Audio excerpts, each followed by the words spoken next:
Hi! మిత్రులందరికీ price action Telugu ఛానల్‌లోకి స్వాగతం. సో, మనం అప్పుడప్పుడు వాల్యూమ్స్ గురించి డిస్కస్ చేసుకుంటూ ఉంటాం ఫ్రెండ్స్. వాల్యూమ్స్ అనేది గూడా మనకి బాటమ్ అంటే మార్కెట్ స్టాక్ అనేది బాగా డీప్ డిస్కౌంట్ అయిన తర్వాత బాటమ్‌ని ఐడెంటిఫై చేయడానికి హెల్ప్ చేస్తది.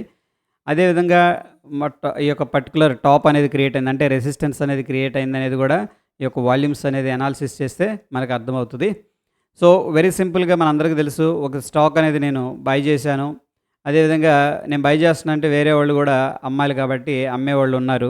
ఈ రెండిటిని మనం కలిపితే ఏమవుతదంటే ఒక వాల్యూమ్ అనేది క్రియేట్ అయిందని చెప్పేసి అనుకుంటాం. ఇది సింపుల్‌గా వాల్యూమ్ అంటే అర్థం. అయితే వాల్యూమ్స్ రైజ్ అవుతూ ఉన్నాయనుకోండి. వాల్యూమ్ రైజ్ అవుతుంది. అదేవిధంగా ప్రైస్ కూడా రైజ్ అవుతుంది.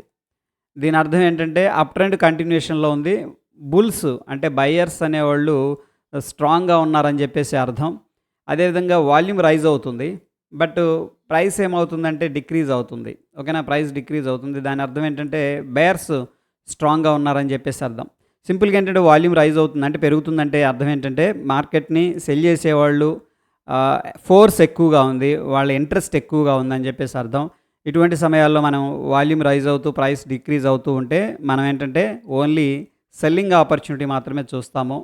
అదేవిధంగా ఇక్కడ వాల్యూమ్ రైజ్ అవుతుంది, ప్రైస్ రైజ్ అవుతుందంటే బయర్ స్ట్రాంగ్‌గా ఉన్నారు కాబట్టి మనం ఏంటంటే ఓన్లీ బయింగ్ ఆపర్చునిటీ మాత్రమే చూస్తాము. ఇది సింపుల్‌గా as per the text book అనమాట. అదే ఫ్రెండ్స్ చూడండి, ఎప్పుడైనా సరే మనకు ఒక పర్టిక్యులర్ స్టాక్ అనేది బాటమ్ క్రియేట్ అయిన తర్వాత బాటమ్ దగ్గర మనకి వి షేప్ రికవరీ అంటాం కదా! ఇక్కడికొచ్చి ఇలా రికవర్ చేసిందనుకోండి, దాన్ని మనం సింపుల్‌గా చెప్పాలి అంటే కూడా వి షేప్ రికవరీ అంటాం. But most of the cases ఏం జరుగుతుందంటే మార్కెట్‌లో 3 ఫేసెస్ ఉంటాయి. మార్కెట్ డౌన్ ట్రెండ్ ఉంటది. దాని తర్వాత అక్యుములేషన్ ఫేజ్ ఉంటది. అంటే కన్సాలిడేషన్ ఫేజు. అక్కడి నుంచి ఏంటంటే మనకి మార్కప్ లాంగ్వేజ్ అంటాం. ఇది మార్కప్ ఫేజ్ అంటాం. ఇదే మార్క్ డౌను, ఇదొచ్చేసరికి అక్యుములేషను, ఇదొచ్చేసరికి మార్క్ అప్ ఫేజ్ అనమాట. ఈ ఫేజ్‌లో కొద్దిగా కన్సాలిడేషన్ తీసుకుంటది అండ్ టైం కూడా స్పెండ్ చేస్తది. బట్ వెరీ రేర్ కేస్‌లో వి షేప్ రికవరీ అనేది కూడా జరుగుతూ ఉంటది. ఒక 20% ఆఫ్ ద టైమ్ ఇలా జరుగుతుంది. మిగతా 70, 80% స్టాక్స్ అన్నీ కూడాను ఇక్కడ కన్సాలిడేషన్ తీసుకొని కొన్ని నెలలు, కొన్ని వీక్స్, మంత్స్ అక్కడ స్పెండ్ చేసి అక్కడి నుంచి కూడా మళ్ళీ పెరగటం అనేది జరుగుతుంది. ఈ జనరల్ ఫెనామినా అనమాట. అయితే మనకి ఒక పర్టిక్యులర్ స్టాక్ అనేది డ్రాప్ అయిన తర్వాత ఇక్కడ కన్సాలిడేషన్ జరిగేటప్పుడు మనం అబ్జర్వ్ చేస్తే వాల్యూమ్స్ అనేది చూడండి, ఎప్పుడైనా సరే ఇక్కడ ఒక బాటమ్ అనేది క్రియేట్ అయ్యేటప్పుడు ఆహ్, ఇక్కడ డౌన్ సైడ్ అయిన తర్వాత మళ్ళీ రైజ్ అయ్యిద్ది ఏది బాటమ్‌లో. ఈ డౌన్ సైడ్ అయ్యేటప్పుడు వాల్యూమ్స్ ఎలా ఉన్నాయి అండ్ రైజ్ అయ్యేటప్పుడు వాల్యూమ్స్ ఎలా ఉన్నాయి అనేది అబ్జర్వ్ చేయాలి. For example friends, market drop అయింది. ఇక్కడ నుంచి బౌన్స్ అవుతుంది. బౌన్స్ అయ్యేటప్పుడు వాల్యూమ్స్ అనేది పెద్ద పెద్ద వాల్యూమ్స్ అనేది వస్తున్నాయి అనుకోండి. దీని అర్థం ఏంటంటే ఇంకా ఎక్కువగా సెల్ చేసే దానికంటే కూడా బయర్సే ఇంట్రెస్ట్‌గా ఉన్నారు అని చెప్పేసి అర్థం. ఒకవేళ మార్కెట్ ఇక్కడ నుంచి కూడా స్టాక్ ఇక్కడ నుంచి కూడా డ్రాప్ అవుతుంది అనుకోండి, చిన్న చిన్న వాల్యూమ్స్ పార్టిసిపేట్ చేస్తాయి అన్నమాట. దీని అర్థం ఏంటంటే సెల్లింగ్ పెద్దగా ఇంట్రెస్ట్ లేరు. అయిపోయింది. దాంట్లో సెల్లింగ్ చేయాల్సిందంత చేసేసారు, అయిపోయింది. పెద్దగా ఇంట్రెస్ట్ లేరు. ఇక ఏదన్నా ఉంటే కూడా అక్యుములేషన్ చేసుకుంటున్నారని అర్థం చేసుకోవచ్చు. మళ్ళీ ఇక్కడ నుంచి కూడా ఈ యొక్క పర్టిక్యులర్ స్టాక్ అనేది రైజ్ అవుతూ ఉందంటే, పెద్ద పెద్ద వాల్యూమ్స్ వస్తూ ఉన్నాయంటే, దీని అర్థం ఏంటంటే దీన్ని సెల్లర్స్ కంటే కూడా బయర్సే ఎక్కువగా ఇంట్రెస్ట్ చూపిస్తున్నారు దీంట్లో అని చెప్పేసి మనం అర్థం చేసుకోవచ్చు అనమాట.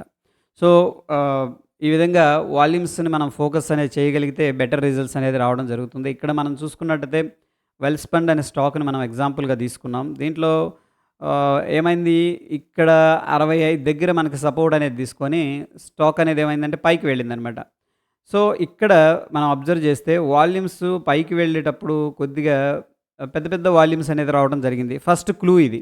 వాల్యూమ్స్ నుంచి క్లూ అనేది ఇస్తుంది మనకి. ఓకే, పైకి వెళ్ళేటప్పుడు కొద్దిగా పెద్ద వాల్యూమ్స్ వస్తున్నాయంటే ఎక్కువ మంది ఇంట్రెస్ట్ ఉన్నారు. అదేవిధంగా ఇక్కడ చూడండి, దాని తర్వాత సెల్లింగ్ కూడా జరిగింది. కిందకి కూడా వచ్చిందనమాట. బట్ ఇక్కడ ఎక్కడ కూడాను పెద్ద పెద్ద వాల్యూమ్స్ రావట్లేదు. ఇక్కడ ఒక్కసారి పెద్ద వాల్యూమ్ అనేది రావడం జరిగింది. బట్ అది ఎప్పుడొచ్చిందంటే హ్యామర్ ఫార్మేషన్ జరిగింది. అంటే ఈ యొక్క పర్టిక్యులర్ స్టాక్‌ని సెల్ చేసేవాళ్ళు సెల్ చేశారు. బట్ బాటమ్‌లో కూడా స్ట్రాంగ్‌గా బై జరిగింది. మనకెలా తెలుస్తుందంటే బాటమ్ దగ్గర సపోర్ట్ ఉంది. ప్లస్ హ్యామర్ ఫార్మేషన్ జరిగింది. హ్యామర్ అంటే ఏంటి? రిజెక్షన్ జరిగిందనమాట అక్కడి నుంచి కూడాను. అంటే బయర్స్ ఇంట్రెస్ట్ ఉన్నారని చెప్పేసి ఒక పాయింట్ అనేది తెలుస్తుంది. దాని తర్వాత అగైన్ మార్కెట్ కిందకొచ్చిన తర్వాత ఇక్కడ అబ్జర్వ్ చేస్తే చూడండి, పెద్ద బంచ్ ఆఫ్ వాల్యూమ్స్ అనేది రైజ్ అయినాయి. అంటే నేను కరెక్ట్‌గా చూపిస్తున్నాను. ఇక్కడ నుంచి చూడండి, వాల్యూమ్స్ అనేది పెద్ద పెద్ద వాల్యూమ్స్ రావడం జరిగింది. మనకి ఇంత పెద్ద పెద్ద వాల్యూమ్స్ ఇక్కడ ఎక్కడా లేవు.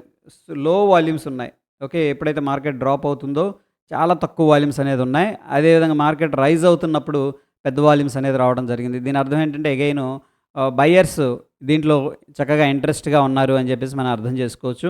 సో, ఎనీహౌ టెక్నికల్‌గా ఏంటంటే మనకి ఎంట్రీ తీసుకునేటప్పుడు ఈ యొక్క హై ఉంది గదా! ఇది బ్రేకౌట్ ఎంట్రీ తీసుకోవచ్చు. ఇది సింపుల్‌గా ఏంటంటే మనకి ఒక బాక్స్ బ్రేకౌట్ అంటాం. ఓకే. సో, ఈ రేంజ్ ఏదైతే ఉందో ఈ బాక్స్ రేంజు మనకి 38% ఉంది గదా! దీన్ని తీసుకెళ్ళి మనం టార్గెట్‌గా పెట్టుకుంటాం. This is our first target అనమాట.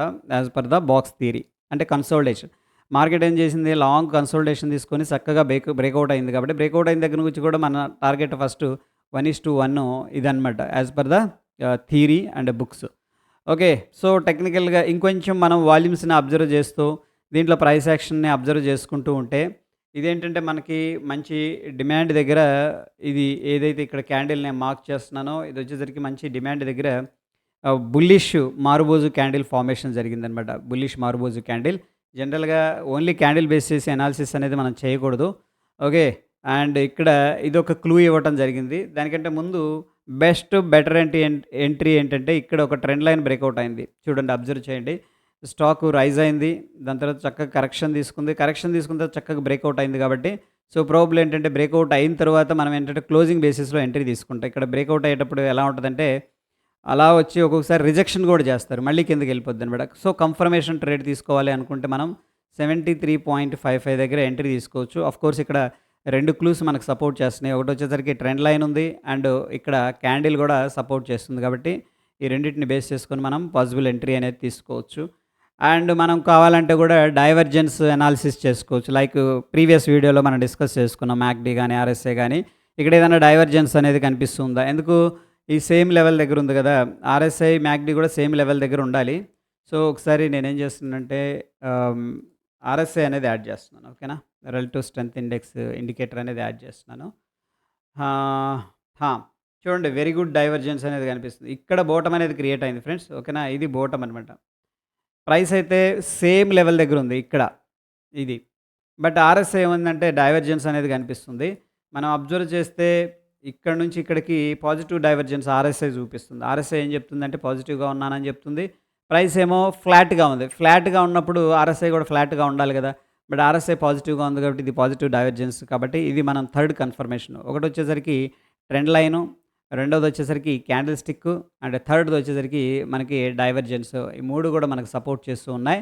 అండ్ ఫోర్త్ మోస్ట్ ఇంపార్టెంట్ అంటే మనం అనలైజ్ చేయాలనుకున్నప్పుడు వాల్యూమ్స్ ఏ విధంగా బిహేవ్ చేస్తున్నాయి అనేది కూడా యాడ్ చేసుకుంటే మన సక్సెస్ రేట్ అనేది పెరుగుతుంది. ఈవెన్ మనం 60%, 70% విన్ అయినా సరే బెటర్ ఇంప్రూవ్డ్ రిజల్ట్స్ అనేది గ్యారంటీడ్ ఫ్రెండ్స్. ఓకే. సో, ఇది ఫ్రెండ్స్ వాల్యూమ్స్ గురించి అండ్ డైవర్జెన్స్ గురించి.